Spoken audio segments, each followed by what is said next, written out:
anak ibu semuanya? Alhamdulillah, luar biasa, Allahu Akbar. Alhamdulillah, pada hari ini kita berjumpa kembali pada video mata pelajaran Pendidikan Agama Islam dan Budi Pekerti kelas 7. Baiklah, sebelum mulai pelajaran, kita awali dengan mengucap lafaz basmalah. Bismillahirrahmanirrahim.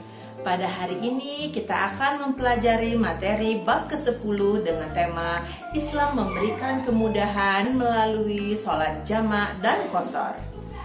Nah, sebelum kita lanjutkan pembahasannya, coba anak-anak ibu semuanya perhatikan gambar berikut ini. Nah, coba lihat, ini gambar apa? Ada yang bisa menebak? Iya, betul sekali. Ini adalah gambar dokter. Dokter ini sedang melakukan tindakan operasi kepada pasiennya. Nah, ibu bukan cuma ada satu gambar, tapi ibu punya gambar yang lainnya. Coba kalian semua lihat. Ini gambar apa? Wah, hebat semuanya. Ini adalah gambar mobil ambulan. Coba di zoom dikit. Shoot. Iya. Ini gambar apa? Ini adalah gambar supir mobil ambulan. Nah, sekarang pertanyaannya, ada hubungan apa ya dokter sama supir ambulan dengan materi pelajaran kita hari ini? Nah, anak-anak ibu sekalian, supir ambulan dan dokter ini bekerja standby 24 jam. Bagaimana seorang muslim, supir ambulan seorang muslim dan dokter seorang muslim melaksanakan kewajiban sholatnya bila dia sedang melakukan tugas. Sholat merupakan hal yang sangat penting dan merupakan kewajiban setiap muslim untuk melaksanakannya. Bila diibaratkan sebuah rumah, maka sholat adalah tiangnya. Oleh karena itu, apabila seseorang menjaga sholatnya, maka sesungguhnya ia menjaga agamanya. Dan sebaliknya, apabila seseorang meninggalkan sholatnya, maka sebenarnya ia tengah merobohkan agamanya sendiri. Selain dari itu, sholat merupakan amalan pertama yang dihisab oleh Allah Subhanahu wa Ta'ala. Apabila sholatnya baik, maka semua amalannya dianggap baik. Dan begitupun sebaliknya, bila sholatnya tidak baik, sholatnya bolong-bolong, maka amalannya pun dianggap seperti itu. Dan karena itu, amalan-amalan yang lainnya tidak diperhitungkan lagi. Nah, jadi bagaimana jika kita terkendala dalam melaksanakan sholat? Seperti halnya seorang dokter yang sedang melakukan operasi pada pasiennya. Bila tindakan itu membutuhkan waktu lebih dari 10 jam dan melewati 2 waktu sholat, misalnya sholat zuhur dan sholat asar, ataupun sholat maghrib sampai ke sholat isya. Begitupun dengan supir ambulan yang sedang membawa pasien yang sangat darurat, membutuhkan waktu sangat cepat untuk sampai pada tujuan, sehingga supir tersebut tidak bisa berhenti di tengah jalan untuk melaksanakan sholat. Bagaimana sholatnya? Dalam kondisi darurat tersebut, Allah Subhanahu wa Ta'ala memberikan kemudahan kepada umatnya agar tetap melaksanakan sholat dalam keadaan darurat. Yaitu ada beberapa tata cara yang lebih mudah untuk umat Islam lakukan. Pertama, melalui sholat jamak.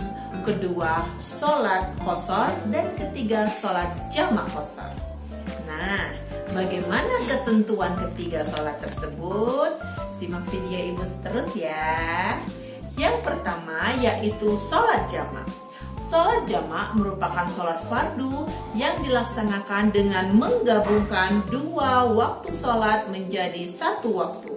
Misalnya, sholat zuhur dan sholat asar dilaksanakan pada waktu sholat zuhur, ataupun sholat maghrib dengan sholat isya. Bagaimana dengan sholat subuh? Apakah bisa dijamak? Sholat subuh tidak bisa dijamak. Dan ingat anak-anak ibu sekalian, sholat jamaah tidak mengurangi jumlah rakaatnya ya. Jadi misalnya sholat zuhur tetap dilaksanakan 4 rakaat, sholat asar juga 4 rakaat, sholat maghrib 3 rakaat, dan sholat isya juga tetap 4 rakaat. Pelaksanaan sholat jamaah ini ada 2 jenis. Yang pertama, sholat jamaah takdim. Sholat jamaah takdim merupakan sholat yang dilaksanakan pada awal waktu. Misalnya sholat zuhur dan sholat asar itu dilaksanakan pada waktu zuhur. Dan sholat maghrib dan sholat isya itu dilaksanakan pada waktu maghrib.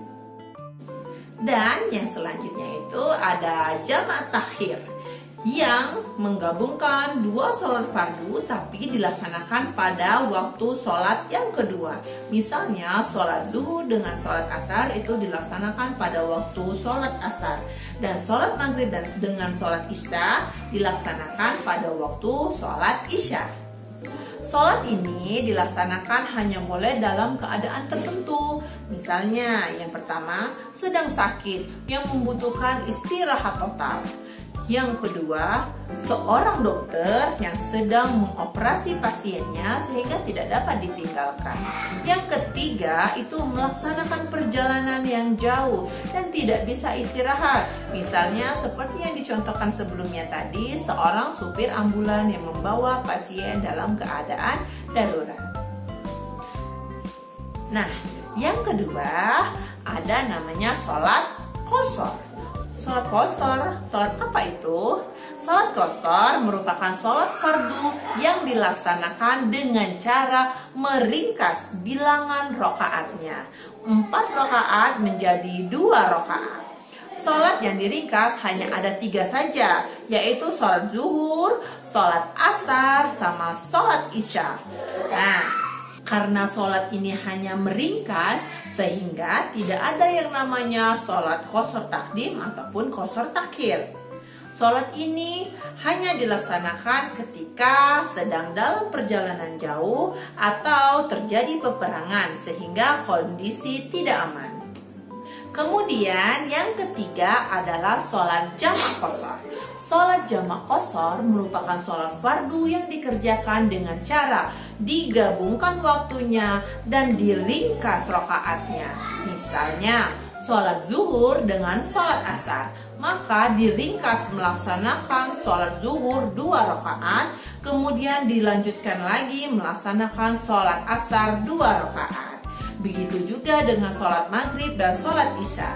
Tapi karena sholat maghrib tidak bisa dikosarkan, maka sholat maghrib tetap dilaksanakan 3 rakaat dan dilanjutkan dengan sholat isya 2 rakaat.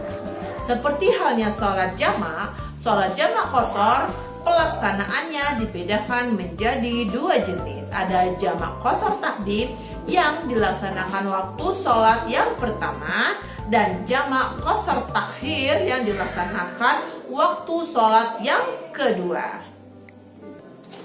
Sholat ini juga hanya boleh dilakukan ketika kita sedang mengalami, pertama, perjalanan jauh, kedua, dalam peperangan, atau yang ketiga, pada saat darurat ataupun keadaan sedang tidak aman. Tata cara melaksanakan ketiga sholat ini, sholat jamaah, sholat qashar, dan sholat jamaah qashar tetaplah sama dengan melaksanakan sholat seperti biasanya. Yang pertama, yakni niat.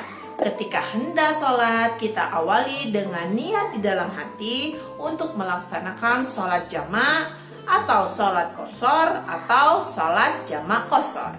Dan yang kedua, kita laksanakan sholat seperti biasa, dimulai dengan takbiratul ihram dan diakhiri dengan salam. Kemudian kembali berdiri untuk melakukan sholat yang kedua jika kita meniatkan diri untuk menjamak sholat. Nah, dari penjelasan ibu tadi, apa yang dapat kita pahami? Bahwa perintah sholat merupakan kewajiban yang tidak bisa kita tinggalkan dalam keadaan apapun. Sehingga bila dalam keadaan tertentu umat Islam diberikan kemudahan untuk melaksanakan sholat.